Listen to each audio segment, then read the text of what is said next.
Ya, kita Waalaikumsalam berjumpa lagi dalam mata kuliah Filsafat Ilmu setelah minggu kemarin libur karena Idul Fitri. Nah, pada kesempatan kali ini kita akan membahas tentang landasan ontologi ilmu pengetahuan. Kita kemarin pada pertemuan ke-9 sudah menyinggung sedikit bahwa ada 3 landasan ilmu pengetahuan, yaitu landasan ontologis, landasan epistemologis, dan landasan aksiologis. Nah, pada kesempatan kali ini kita akan membahas tentang landasan ontologis ilmu pengetahuan ya.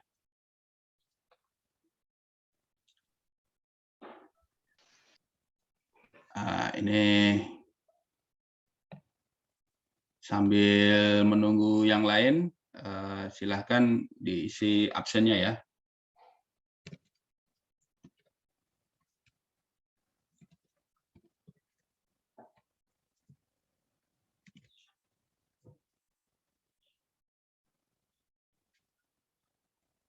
Oke, sambil saya share screen ya.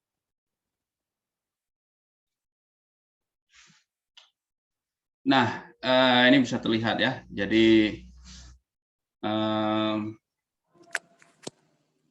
seperti kita ketahui bahwa landasan ontologi itu berkaitan dengan ontologi itu sendiri berkaitan dengan ada ya. Jadi landasan ontologi ilmu itu membahas tentang apa yang ingin diketahui tentang ilmu itu sendiri. Jadi landasan ontologi membahas tentang pertanyaan apa yang dikaji oleh ilmu ya. Nah, kita lihat di sini berdasarkan objek yang ditelaah, ilmu dapat disebut sebagai pengetahuan empiris. Pengetahuan empiris itu pengetahuan yang juga bergantung pada panca indera kita ya. Jadi ilmu itu di samping dia menggunakan akal pikiran itu juga bergantung pada panca indera. Jadi sesuatu yang tidak bisa diindra itu sulit untuk diakui sebagai ilmu pengetahuan ya. Nah, wilayahnya nanti bukan wilayah ilmu. Ya misalnya tentang keyakinan, nah itu wilayahnya adalah wilayah agama ya. Nah, kalau wilayah ilmu itu syaratnya harus ada 2 ya. Bisa dikaji secara akal atau masuk akal dan bisa ditangkap oleh panca indera. Ya, panca indera indera kita ini ya, bisa dilihat lewat mata, bisa didengar lewat telinga, bisa dirasa dengan kulit ya, dan bisa dibau dengan hidung, seperti itu ya. Artinya batas dari ilmu pengetahuan itu ada 2, yaitu akal pikiran dan panca indera. Kalau di luar 2 hal itu, sesuatu yang sekali lagi sesuatu yang tidak bisa ditangkap oleh panca indera dan tidak masuk akal, itu tidak bisa masuk sebagai wilayah kajian ilmu pengetahuan ya. Nah, misalnya tentang apa? Tentang keyakinan terhadap Tuhan ya. Itu kan tidak bisa diindra dan tidak bisa dipikirkan dengan akal, tapi lewat keyakinan. Nah, itu wilayahnya bukan wilayah ilmu pengetahuan, tapi wilayah agama, seperti itu ya. Nah, dilihat dari landasan ontologinya, maka ilmu akan berlainan satu sama lain ya. Ya, itu tergantung pada objeknya. Nanti kita akan lihat apa objek ilmu pengetahuan. Jadi landasan ontologi ilmu ini berkaitan dengan objek pengetahuan ya. Nah, ini bedanya ilmu dengan agama. Ilmu itu dimulai dengan keraguan-raguan. Sementara kalau agama itu mulai dengan kepastian atau keyakinan gitu. Jadi ilmu itu berkembang karena rasa ingin tahu manusia ya, meragukan segala sesuatu mempertanyakan segala sesuatu, kemudian di situ muncullah ilmu. Tapi kalau agama itu berangkat dari keyakinan dulu. Berangkat dari keyakinan, baru kemudian diartikulasikan dengan pengamalan-pengalaman ya. Nah, jadi ontologi ilmu itu adalah ciri-ciri yang esensial dari objek ilmu. Esensial itu apa? Hakiki ya. Jadi berdasarkan hakikat objeknya, maka ilmu itu akan berkembang menjadi berbagai macam cabang ya. Nah, ilmu itu mengambil dari postulat, yaitu kebenaran-kebenaran a priori. A priori itu apa? Kebenaran yang masuk akal ya. Jadi kalau kita sering dengar kata a priori itu artinya kebenaran yang masuk akal.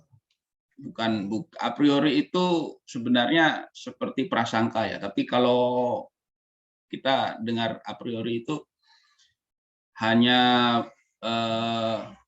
beranggapan bahwa itu prasangka yang buruk. Sebenarnya tidak ya. A priori itu prasangka. Prasangka itu apa? Sesuatu yang sudah masuk akal tapi belum dibuktikan dengan indera ya, secara indera gitu. Misalnya apa? Ada kabar bahwa si A ini sedang berada di sana. Nah, kalau kita mendengar itu sifatnya a priori. Ketika kita melihat di tempat itu dan si A berada di sana, maka disitulah kebenaran itu dibuktikan secara penuh ya. Secara penuh artinya kalau secara indrawi disebut a posteriori. Jadi pasangannya a priori adalah a posteriori. Nah, dalam ilmu itu ada asumsi-asumsi dasar ya. Secara ontologis ini ada 3 asumsi bahwa dunia itu ada dan kita bisa mengetahui keadaan dunia itu ya. Seperti itu. Kemudian yang kedua, dunia empiris itu dapat diketahui oleh manusia melalui panca indera. Nah, sekali lagi kita juga mengetahui sesuatu itu lewat panca indera. Bukan hanya kita memikirkan, tapi juga apa yang kita lihat, apa yang kita dengar, itu bisa menjadi sumber pengetahuan kita. Nah, kemudian fenomena yang terdapat di dunia ini berhubungan satu sama lain secara kausal. Kausal itu apa? Sebab akibat ya. Jadi ada hubungan sebab akibat itu di dalam keadaan keberadaan sesuatu di dunia ini. Nah, kita akan lihat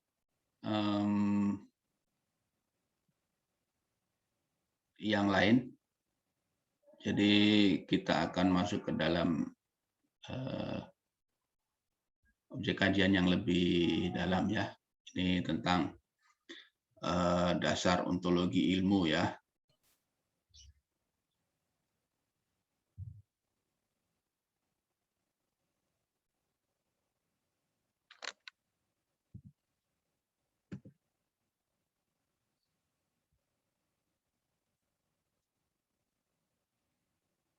Nah, apa yang disebut sebagai ilmu? Ilmu itu mempelajari berbagai gejala dan peristiwa yang menurut anggapannya mempunyai manfaat bagi kehidupan manusia.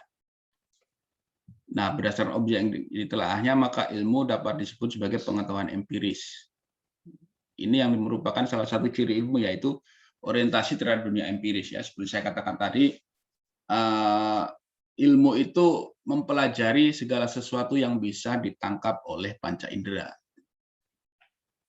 Kalau tidak bisa ditangkap oleh panca indera, maka itu bukan wilayahnya ilmu, gitu ya.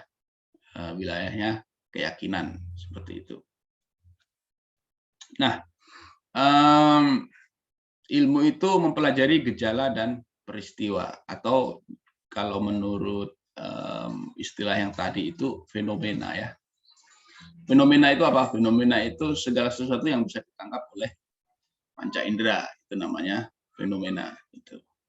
Kalau yang tidak bisa ditangkap panca indera namanya noumena ya. Nah,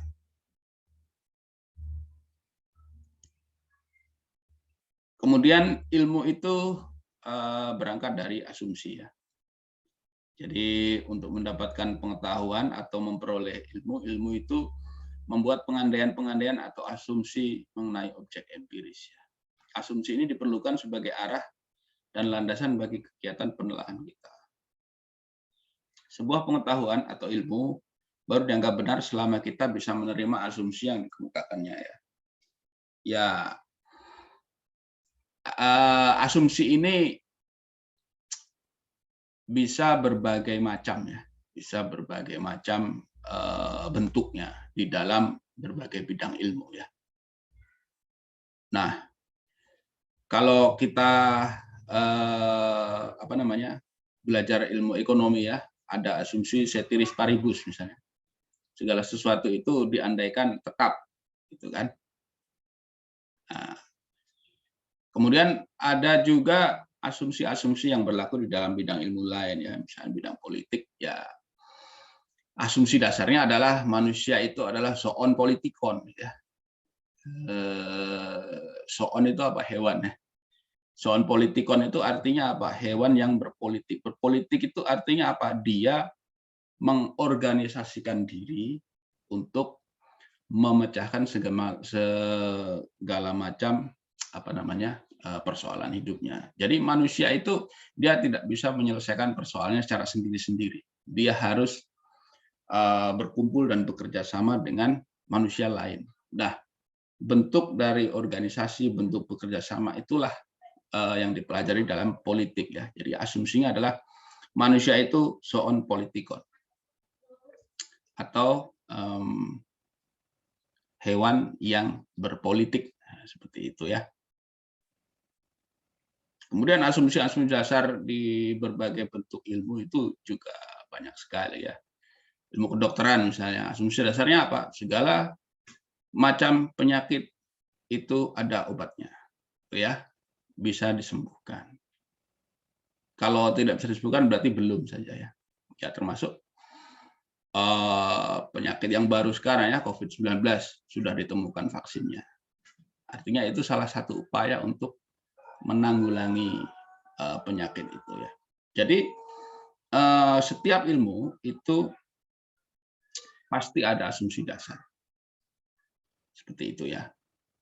Untuk membangun, jadi bangun atau kerangka satu ilmu pengetahuan itu berdasarkan atau didasarkan oleh fondasinya itu asumsi dasarnya.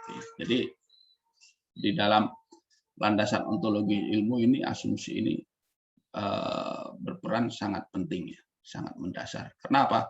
Ya seluruh bangunan ilmu pengetahuan itu berangkat dari asumsi dasarnya itu ya. Sekali lagi asumsi itu bukan berandai-andai loh ya. Asumsi itu bukan berandai-andai, tetapi apa? Satu konsep dasar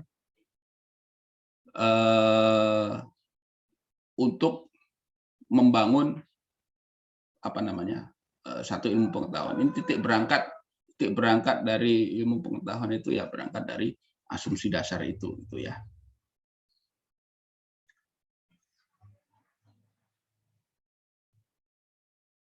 Nah, asumsi ini sifatnya ada dua ya. Jadi asumsi ini harus relevan dengan tujuan pengajian disiplin keilmuan. Asumsi ini mendasari telaahan ilmiah. Ini disebut asumsi ilmiah ya. Seperti tadi ya, apa ya sih yang mau dipelajari?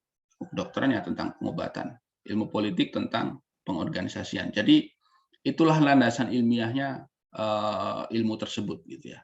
Kemudian yang kedua, asumsi ini ada sifatnya asumsi moral ya. Asumsi itu harus disimpulkan dari keadaan sebagaimana adanya, bukan seharusnya.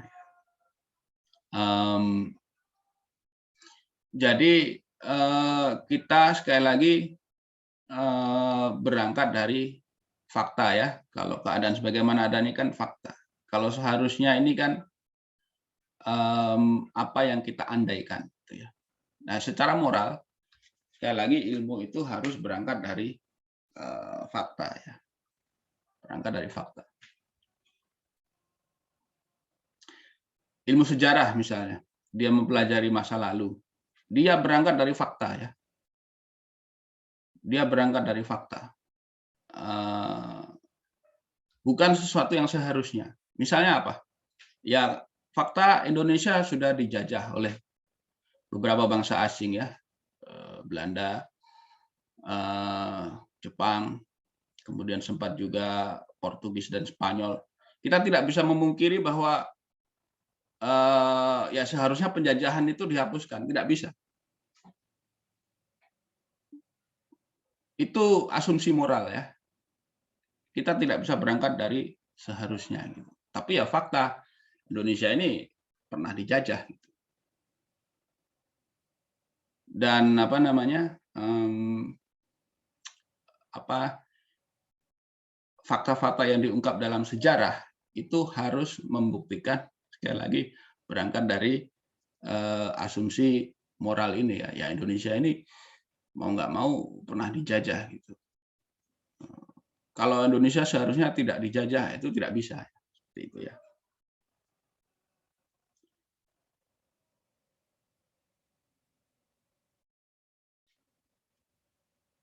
Nah, ini asumsi yang mengenai objek empiris, ya. Ada beberapa hukum yang mengatur berbagai kejadian di alam semesta. Nah, hukum di sini diartikan sebagai suatu aturan main atau pola kejadian yang diikuti oleh sebagian besar peserta, kerjanya berulang kali, dapat diamati tiap kali memberikan hasil yang sama. Gitu, ya. Menganggap objek-objek tertentu mempunyai keserupaan satu sama lain, umpamanya dalam hal bentuk, struktur, sifat, dan sebagainya. Itu, ya. Ya, misalnya karakter satu masyarakat, bentuk-bentuk satu masyarakat, gitu, ya. Misalnya kalau kita belajar ilmu politik, ya bentuk-bentuk negara misalnya, ada yang monarki, ada yang republik, seperti itu. Tapi itu merupakan sama-sama sebuah organisasi politik, seperti itu, ya.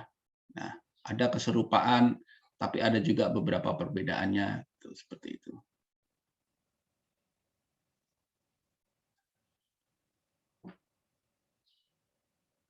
Nah,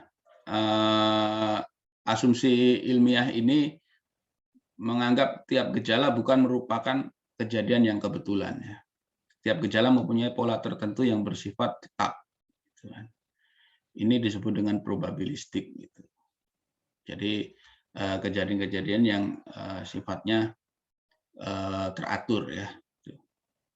Menganggap bahwa suatu benda tidak mengalami perubahan dalam jangka waktu tertentu. Gitu.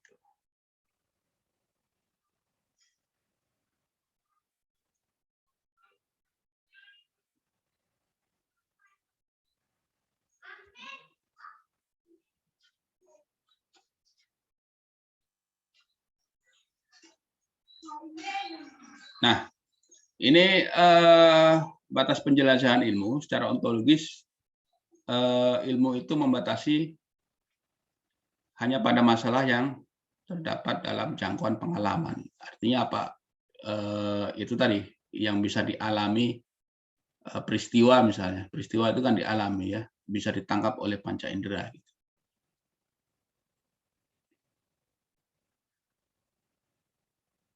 Nah, ini bagaimana rumpun dari ilmu pengetahuan. Jadi bagaimana ilmu itu ada dua rumpun besar, ya. Ada ilmu sosial dan ilmu-ilmu alam. Nah, tapi sebelum ke sini kita masuk dulu pada pengkajian tentang objek, ya. Jadi pemilahan ilmu, pemilahan rumpun dan cabang ilmu pengetahuan itu berdasarkan pada objeknya, ya. Ada objek. Nah, ini kita masuk pada struktur fundamental ilmu pengetahuan, ya. Nah, ilmu pengetahuan itu berasal dari keraguan-raguan tadi, ya. dan alat yang digunakan adalah panca indera dan akal budi. Nah, keraguan-raguan itu dalam bentuk pertanyaan-pertanyaan ya, pertanyaan tentang apa ya, what, why, kemudian mengapa. Mengapa ini kaitannya dengan sebab akibat tadi ya, kausalitas. How, bagaimana. Jadi keberadaannya bagaimana. Kemudian where itu di mana ya, atau kemana. Nah, ilmu pengetahuan itu ada beberapa sifat ya, filosofis, kausalistik, deskriptif, analitif, dan normatif. Nah, inilah objek ilmu pengetahuan. Jadi objek ilmu itu dibagi menjadi dua ya. Yang pertama adalah objek material. Jadi objek material itu ya objek materinya, sesuatunya yang mau kita pelajari itu ya. Nah, sasaran material ini namanya materi, tapi dia bisa berkaitan dengan hal-hal yang sifatnya non materi juga. Misalnya apa? Pemikiran ya. Pemikiran, kita mengkaji pemikiran itu, pemikiran itu menjadi objek gitu, menjadi sasarannya gitu ya. Kita belajar filsafat misalnya ya, kita mempelajari pemikiran-pemikiran para filosof terdahulu ya. Itu. Nah, kemudian ada yang kedua itu objek formal. Form itu artinya bentuk ya. Formal berarti bentuknya. Artinya apa? Ini adalah cara pendekatan atau cara pandang yang bertahap menurut segi-segi yang dimiliki objek material itu. Jadi kalau boleh dikatakan ini merupakan kacamatanya ya. Kita memandang objek material ini dengan kacamata apa? Kacamatanya itulah objek formal ya. Jadi misalnya kita memandang dinding ya. Kita memandang dinding yang putih itu. Kalau kacamata kita pakai lensa berwarna merah, maka dindingnya akan terlihat merah gitu ya. Itu ya. Kalau kacamata kita warnanya biru, lensanya ya dindingnya akan terlihat biru. Jadi seperti itu ya. Objek material yang sama itu bisa menjadi ilmu yang berbeda ketika objek formalnya itu yang digunakan berbeda. Misalnya apa? Tadi sudah disinggung sedikit mengenai rumpun ilmu pengetahuan ya. Rumpun ilmu pengetahuan itu terbagi dua besar ya. Ilmu-ilmu kealaman atau ilmu-ilmu alam dan ilmu-ilmu sosial. Dalam bahasa Inggris, ilmu alam ini disebut sebagai natural science, ilmu tentang alam. Dan ilmu-ilmu sosial atau social science. Nah, objek material dari ilmu sosial itu hanya satu, manusia ya. Tapi kalau objek ilmu alam itu ya alam semesta, termasuk manusia di dalamnya. Tapi sudut pandangnya berbeda ya. Manusia di dalam ilmu sosial itu menjadi objek material utama. Sekarang kita lihat objek formalnya. Kalau manusia dikaji dengan kacamata atau objek formalnya itu tentang bagaimana dia mengorganisasikan diri ya. Ya itu jadinya ilmu politik. Kalau objek formal itu bagaimana cara manusia memenuhi kebutuhan hidupnya, ya itu jadi ilmu ekonomi. Ya. Kemudian bagaimana manusia itu dia berhubungan dengan manusia yang lain, itu jadi ilmu sosiologi. Ya. Kemudian bagaimana manusia itu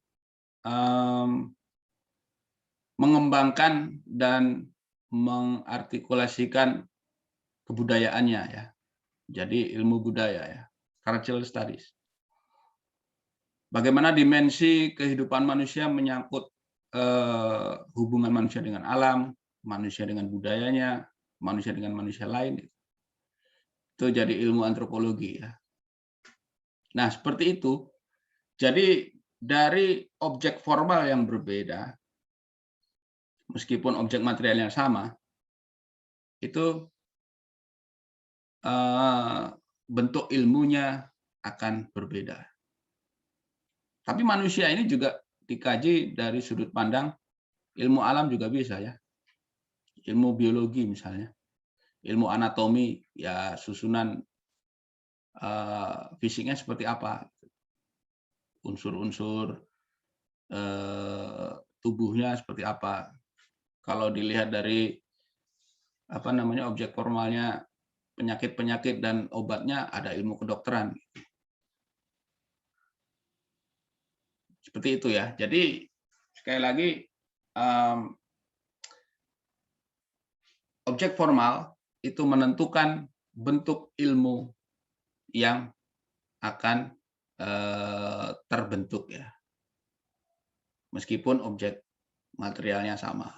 Kita contohkan tadi beberapa rumpun ilmu-ilmu sosial kan seperti itu. Dan itu cabang-cabangnya akan menjadi lebih banyak lagi. Nah, kita lihat pengertian yang ada di dalam sebuah makalah ya.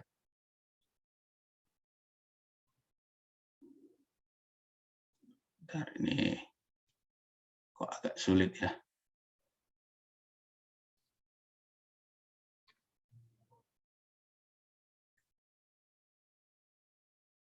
Sulit ditampilkan. Nah, ini.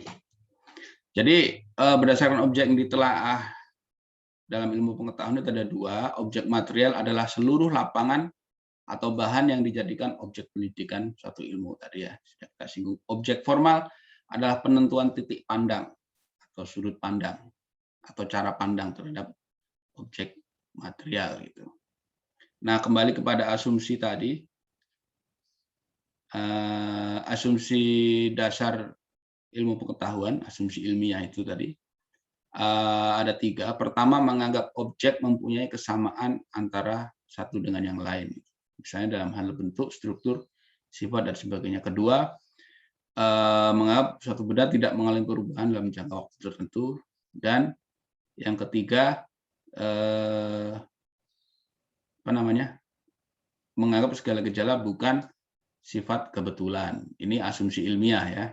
Kemudian ada asumsi moral. Tadi asumsi harus relevan dengan bidang dan tujuan pengkajian disiplin keilmuan. Yang kedua, asumsi tentang keadaan yang sebagaimana adanya, bukan keadaan yang seharusnya. Itu ya. Oke, kita kembali ke sini. Nah, jadi pandangan ilmu pengetahuan itu ada dua ya, yang statis menempatkan rangkaian prinsip dari teori yang saling berkaitan bersama dengan banyak informasi yang teratur. Jadi ini berkaitan dengan asumsi tadi ya. Dinamis menganggap ilmu pengetahuan sebagai kegiatan, dan ilmu pengetahuan itu selalu berkembang ya. Nah, ini kita akan bahas pada pertemuan berikutnya ya. Oke, kita kembali lagi ke sini ya. Oh, ini malah berhenti ya.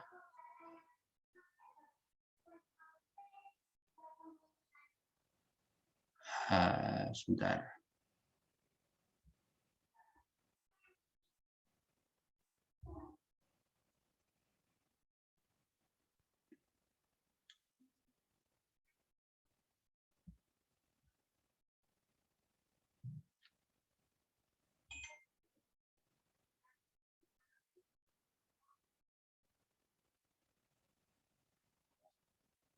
Nah, kita kembali ke rumpun ilmu pengetahuan ini ya. Jadi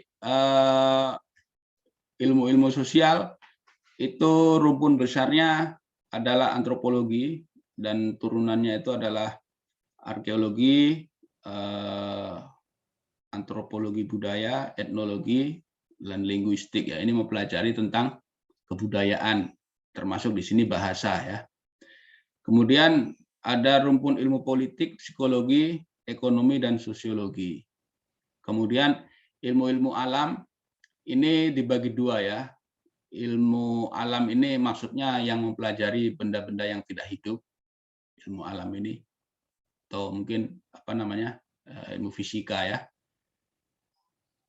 Kemudian ilmu hayat ini biologi yang mempelajari benda-benda hidup, ya, seperti itu. Kemudian ada lagi di sini ada ilmu murni dan ilmu terapan ya. Di sini ada fisika, kimia, astronomi, ilmu bumi. Kemudian ilmu terapan itu apa ya? Seperti pertanian, peternakan gitu ya. Teknologi, teknik itu ilmu-ilmu terapan ya. Nah, ini manfaatnya mungkin tidak terlalu ini ya. Ya, jadi kurang lebih itu ya yang materi pada kuliah hari ini. Nah, jadi kalau kalian sebagai mahasiswa jurusan ilmu manajemen ya, jadi kalian bisa berusaha mengkaji ilmu kalian sendiri ya. Sebenarnya ilmu manajemen ini kita lihat dulu objeknya ya. Objek materialnya apa, kemudian objek formalnya apa. Ya. Manajemen ini mempelajari apa sih sebenarnya? Mempelajari tentang tata kelola ya, pengelolaan, gitu kan. Jadi pengelolaan apa? Pengelolaan satu organisasi gitu. Nah, dia dibatasi lagi organisasi apa? Organisasi yang berkaitan dengan ekonomi misalnya, perusahaan ya. Nah, apa bedanya misalnya manajemen dengan ilmu politik dan ilmu yang lain yang hampir serupa ya. Kalau tata kelola ya ilmu politik juga bicara tentang tata kelola ya. Tapi yang dikelola adalah kelompok masyarakat dalam satu wilayah tertentu, apakah itu menjadi negara atau wilayah-wilayah tertentu. Tapi kalau ini yang dikelola adalah organisasi khususnya berupa badan usaha ya. Nah, apa juga bedanya ilmu manajemen dengan ilmu administrasi misalnya? Administrasi itu kan juga tentang pengelolaan, tentang tata kelola. Tapi administrasi ini dia mungkin lebih banyak berkaitan dengan organisasi selain organisasi ekonomi atau badan usaha ya. Itu. Nah, kemudian apa juga bedanya dengan ilmu ekonomi secara umum ya. Ilmu ekonomi mungkin rumpunnya lebih di atas ya. Rumpunnya lebih di atas gitu. Ya manajemen ini kan bagaimana mengelola satu organisasi ekonomi kan, bagaimanapun juga dia sifatnya itu adalah bersifat bagaimana berkaitan dengan pemenuhan kebutuhan hidup manusia kan gitu.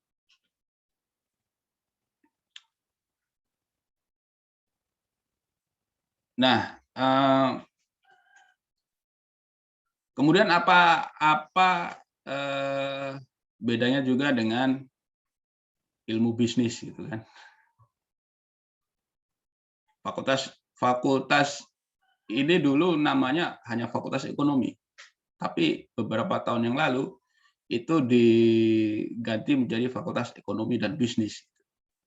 Dulu FE menjadi FEB sekarang. Nah, apa hubungannya antara ekonomi, kemudian bisnis, dan manajemen? ya bisnis ini kan salah satu upaya manusia secara ekonomi ya, dalam arti untuk mengusahakan pemenuhan kebutuhannya, kegiatan manusia itu disebut bisnis kan gitu. Nah, oleh karena itu dia menjadi apa namanya, dikaitkan dengan kegiatan-kegiatannya disebut kegiatan bisnis gitu. Nah, ilmu itu sifatnya adalah universal ya.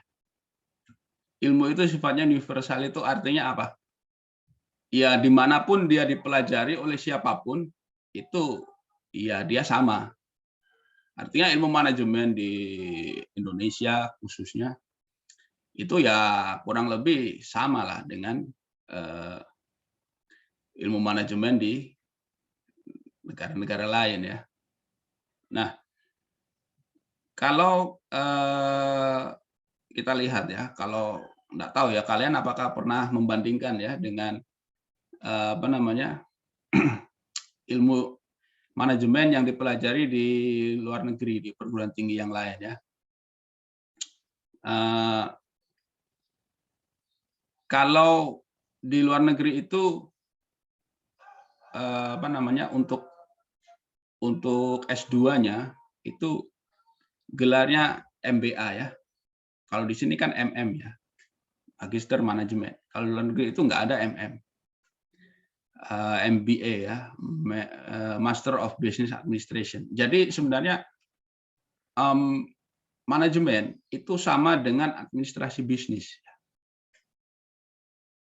Karena orang yang mempelajari ilmu itu bisa dianggap mempelajari administrasi bisnis itu ya. Coba kalian sekali-kali lihat membandingkan gitu ya, bagaimana perguruan tinggi di luar negeri itu manajemen itu apa gitu kan. Kemudian di luar negeri ternyata ilmu manajemen ini dia dipisahkan dengan ilmu ekonomi.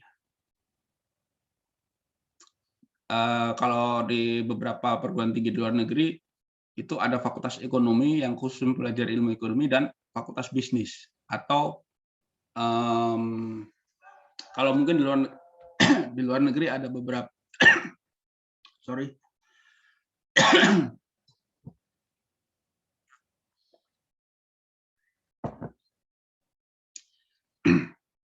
di luar negeri ada beberapa universitas yang dia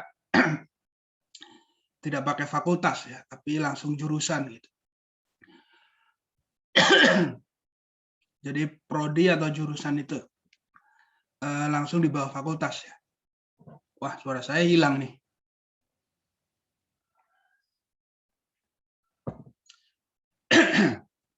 Sorry ya. Jadi ada di luar negeri ada business school. Gitu. Business school ini dia langsung jurusan bisnis, gitu, mempelajari bisnis. Ada juga School of Economics, jurusan ilmu ekonomi. Nah di sini artinya bisnis dengan ekonomi itu dipisahkan ya.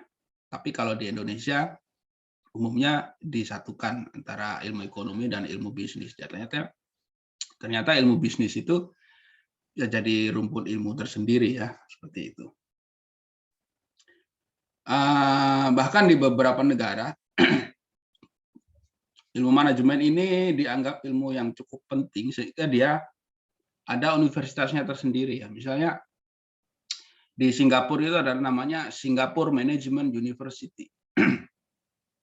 Jadi tingkatan ilmu manajemen ini sudah dianggap ilmu yang cukup cukup mendalam dan dia bisa menjadi ilmu yang induk sehingga dia bisa menjadi beberapa cabang ilmu di bawahnya ya. Nah kalau kalian lihat misalnya di Singapore Management University itu ada beberapa cabang ya, ada beberapa jurusan atau beberapa rumpun ilmunya. Tapi yang unik di situ ilmu hukum juga dipelajari ya. Tapi khusus mungkin hukum-hukum yang berkaitan dengan hukum bisnis ya. Kemudian juga ada kaitannya dengan teknologi informasi, karena bagaimanapun juga aktivitas manusia sekarang ini termasuk aktivitas ekonomi dan bisnis itu selalu memanfaatkan teknologi informasi ya. Jadi ada perdagangan elektronik ya, e-commerce seperti itu dipelajari secara khusus ya. Ya mungkin itu ya yang bisa saya sampaikan pada kuliah siang ini. Jadi intinya sekali lagi landasan ontologi itu berbicara tentang objek ilmu pengetahuan, baik dari objek materialnya, apa yang kita pelajari, sesuatunya yang kita pelajari itu, dan cara pandang kita dalam mempelajarinya. Gitu ya. Nah, kalau manajemen itu sebagai ilmu itu kan itu sudah termasuk ilmu induk ya. Cabangnya kan macam-macam ya. Mungkin kalian lebih tahu ya, ada manajemen pemasaran, misalnya, manajemen keuangan, kemudian apalagi ya cabang-cabang manajemen saya kurang terlalu paham. Nah, dari cabang-cabang itu ada kemungkinan ketika aktivitas ekonomi atau aktivitas bisnis manusia ini berkembang, itu diperlukan manajemen-manajemen yang baru ya. Misalnya apa? Manajemen transportasi misalnya, mungkin ada ya. Kemudian manajemen yang berkaitan dengan itu tadi, pemanfaatan teknologi informasi misalnya.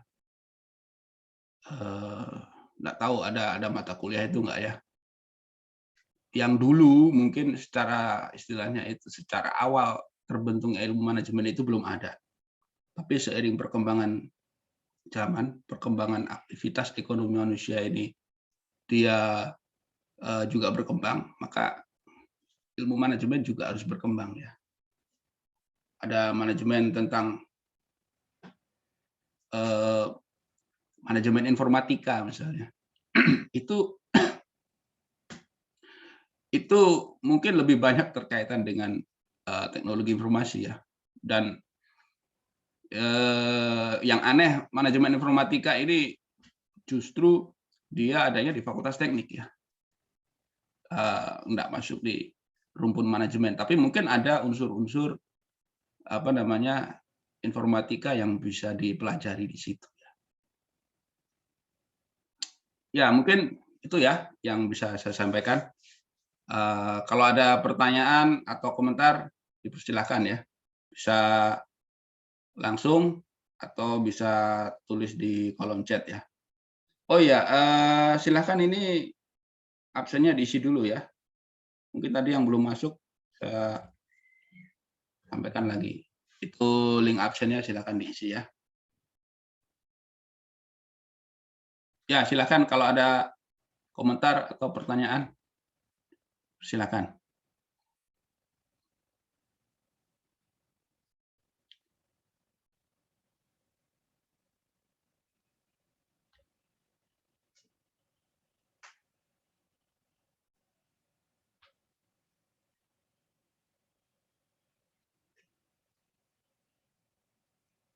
Ya, jadi berkaitan dengan ilmu, itu tadi ada sifat ilmu itu sifatnya dinamis ya. Artinya apa? Ilmu itu selalu berkembang ya. Ilmu itu selalu berkembang. Dari awal pembentukannya ilmu sampai sekarang itu sudah sangat berkembang. Kenapa? Karena ya yang dipelajari juga berkembang ya. Yang dipelajari itu juga berkembang. Seperti saya katakan tadi ya, ilmu manajemen sendiri pasti akan selalu berkembang. Kenapa? Karena ya aktivitas ekonomi dan bisnis manusia itu berkembang gitu kan. Yang dulu tidak memanfaatkan teknologi informasi, sekarang sudah memanfaatkan teknologi informasi, perlu apa namanya dipelajari secara lebih jauh kan seperti itu.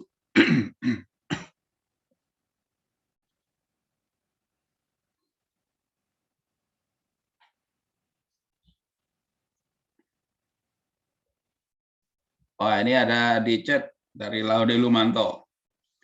Jelaskan apa yang menjadi alasan sehingga paradigma ilmu. Wah, ini seperti menguji saya ini. Jelaskan apa yang menjadi alasan sehingga paradigma ilmu dianggap sebagai skema signifikan yang dimiliki bersama. Maksudnya gimana ini? Ya, itu tadi ya. Kalau kita berangkat dari ilmu itu kan berangkat dari asumsi dasar. Yang menjadi basis ontologisnya satu ilmu itu adalah asumsi dasar ya. Nah, paradigma itu nanti mungkin kalau kita pelajari piramida ilmu pengetahuan ya dari asumsi itu kemudian di atasnya ada paradigma. Paradigma itu adalah turunan dari asumsi dasar ya. Dan dia nanti akan menurun lagi kepada teori-teori. Jadi paradigma sebenarnya adalah seperangkat teori. Jadi ada beberapa teori dalam satu paradigma gitu. Nah, ya ini saya bicara di ranah ilmu-ilmu sosial secara umum ya. Jadi asumsi dasar dari apa namanya ilmu-ilmu sosial itu adalah basisnya tentang cara pandang dia sebagai manusia. Karena apa? Objek materialnya manusia. Asumsi dasar ilmu ekonomi misalnya, manusia itu mempunyai cara tersendiri dalam memenuhi kebutuhannya. Itu memenuhi kebutuhan hidupnya itu manusia mempunyai cara yang khas yang berbeda dengan makhluk hidup lainnya. Ya. Dalam ilmu politik juga, soal politikon tadi ya, manusia itu mempunyai kemampuan mengorganisasi yang khas yang berbeda dengan makhluk lain. Demikian juga di ilmu sosiologi ya, manusia itu adalah makhluk sosial ya. Homo homini socius. Manusia itu akan selalu bergantung dan berhubungan dengan manusia lain gitu. Dalam antropologi misalnya, manusia adalah makhluk budaya. Artinya apa? Makhluk hidup lain itu tidak mengembangkan kebudayaan. Itu. Ya, kalau kita lihat apa namanya asumsi dasar ini, kemudian dia menurun kepada paradigma ya. Paradigma ekonomi misalnya ya, ada paradigma kapitalis, paradigma sosialis misalnya. Paradigma kapitalis ya kemakmuran itu diwujudkan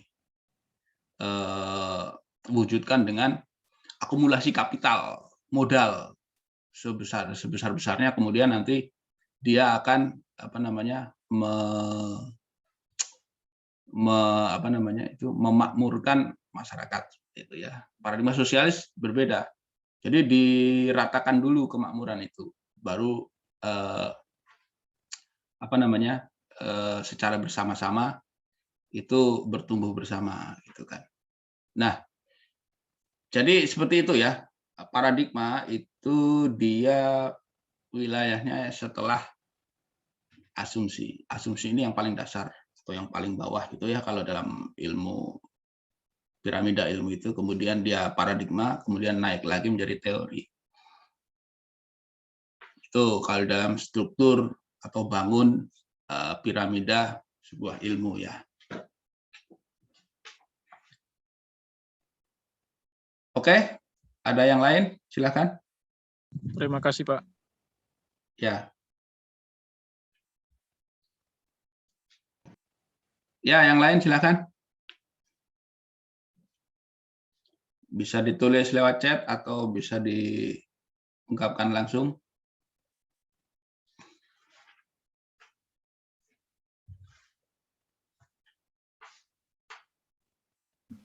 Saya, Pak. Ya, silakan. Tadi kita bicara tentang asumsi. Bisa kita jelaskan perbedaannya antara asumsi dan hipotesis. Karena saya rasa itu kayak artinya kayak hampir sama begitu, Pak. Sama-sama hasil pemikiran, sama-sama juga hasil dari ide. Begitu, Pak. Terima kasih. Ya, jadi sekali lagi asumsi ini letaknya di dasar ya. Sekali lagi asumsi itu bukan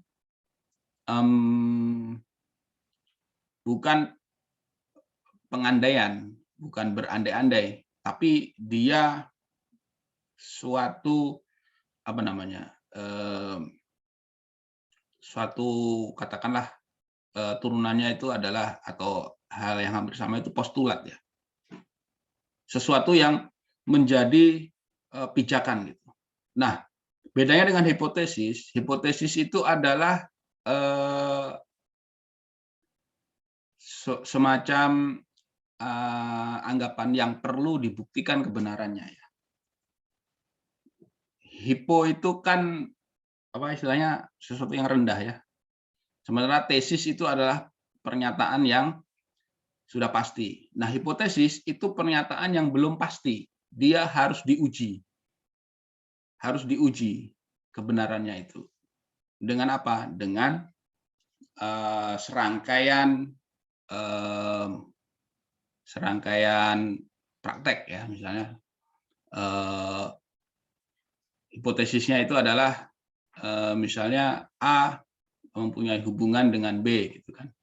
Nah, itu harus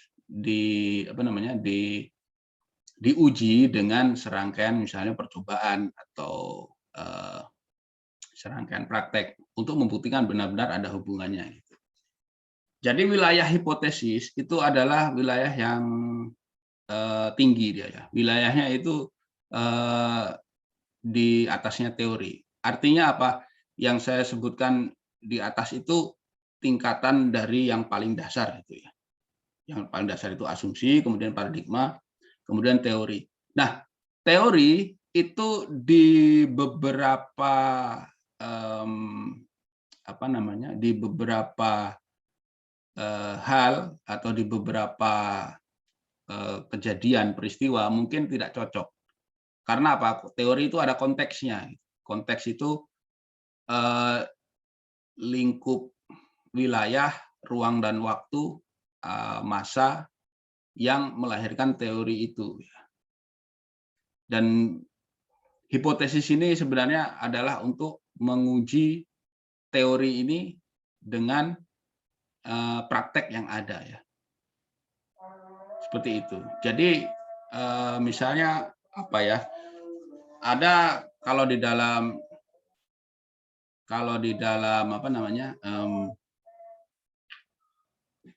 ya karena saya dari ilmu antropologi ya. Di dalam antropologi itu ada teori dari Emile Durkheim yang mengatakan bahwa motivasi seseorang untuk beragama itu juga ditentukan oleh hubungan sosialnya gitu.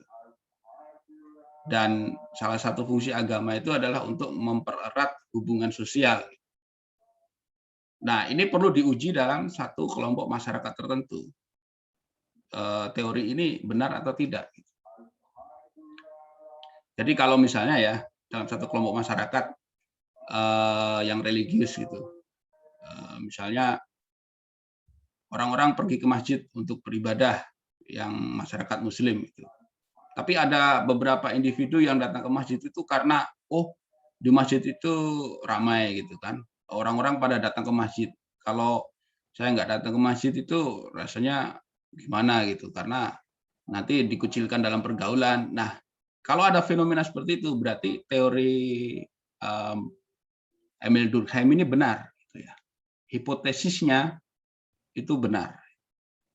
Tapi kalau ternyata motivasi orang ke masjid itu lebih pada keyakinannya, ya ternyata hipotesisnya teorinya Durkheim ini tidak benar. Karena orang datang ke masjid bukan hanya untuk memperkuat ikatan sosial aja, tapi ada motivasi yang lebih kuat di dalam untuk beribadah. Nah, contohnya seperti itu ya, bedanya antara asumsi dengan hipotesis. Sekali lagi, hipotesis itu wilayahnya di wilayah teori yang dia itu tinggi, tapi kalau asumsi itu dia yang paling mendasar. Seperti itu ya.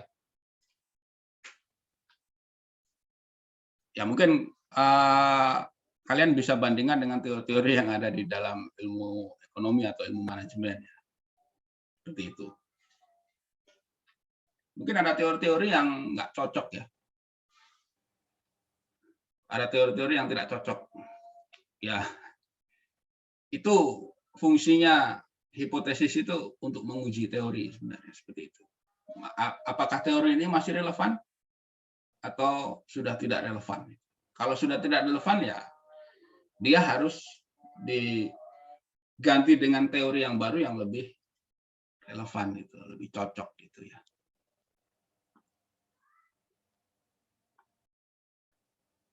Oke, silakan. Yang lain.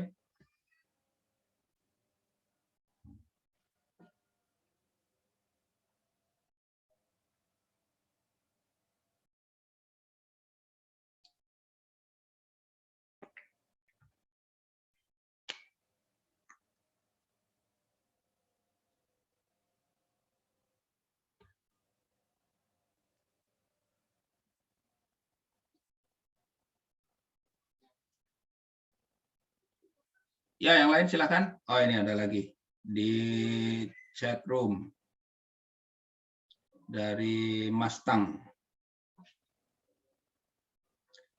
Objek ilmu dibagi menjadi dua, yaitu objek material dan objek formal. Pertanyaan saya, apa perbedaan objek material dan objek formal? Dan apakah objek tersebut saling berkaitan? Ya, seperti yang saya jelaskan tadi ya, objek material itu adalah sesuatunya yang mau kita pelajari itu loh. Apa? Ya bisa sifatnya bisa material, bisa non material. Material itu ya apa namanya? Sesuatu yang bisa kita tangkap dengan panca indera, yang bisa kita pegang, bisa kita raba, bisa kita lihat. Tapi kalau non material ya misalnya pemikiran ya. Pemikiran itu objek material yang sifatnya non fisik gitu. Nah,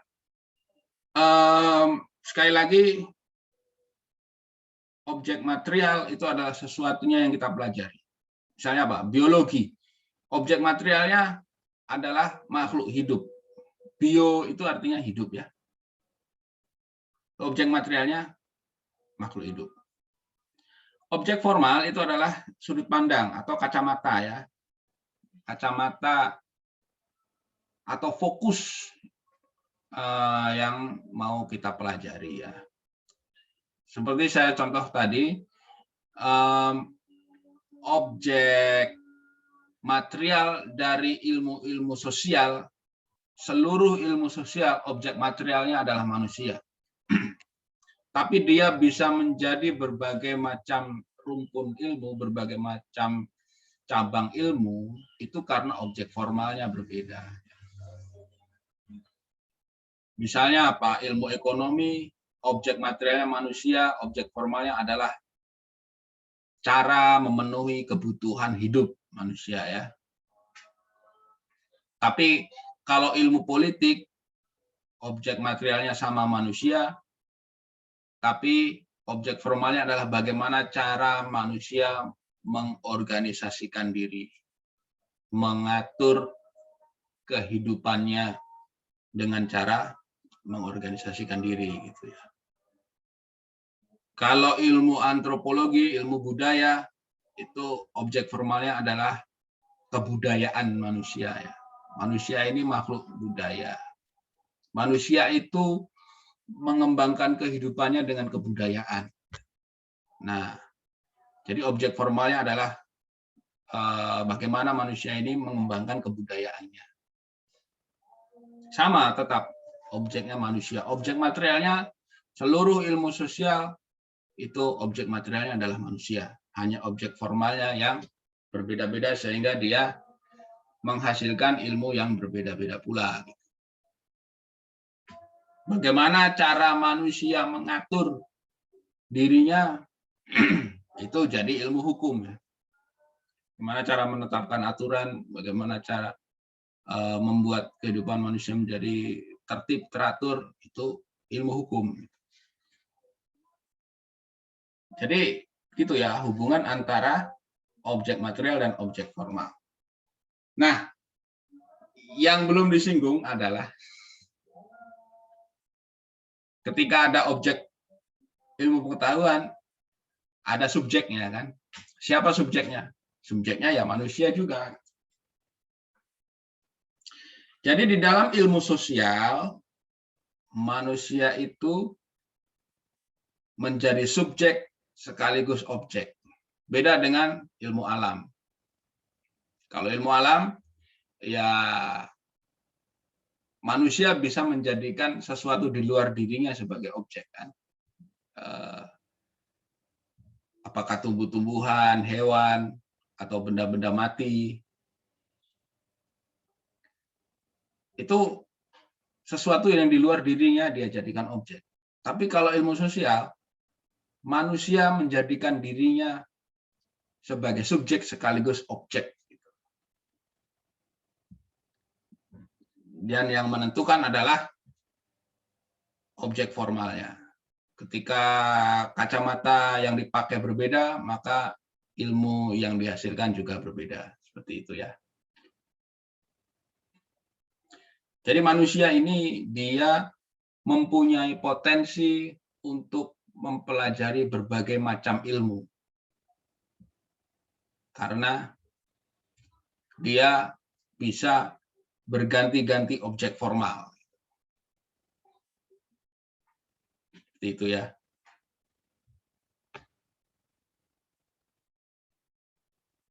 Oke ya, jadi itu jawabannya ya. Sebagaimana sudah saya katakan tadi, hubungan antara objek material, objek formal, dan subjek ilmu pengetahuan. Ya, yang lain silakan.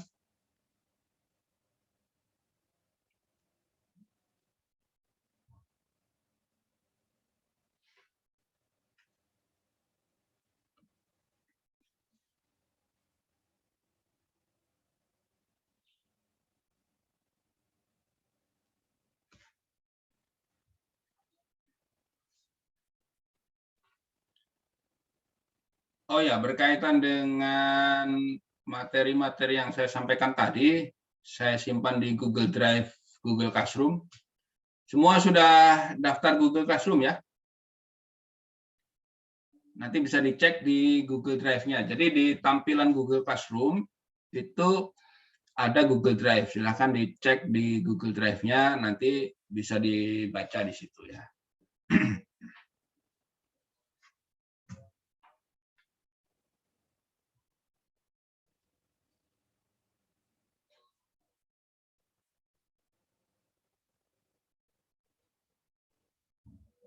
Yang belum absen, silakan diisi absennya.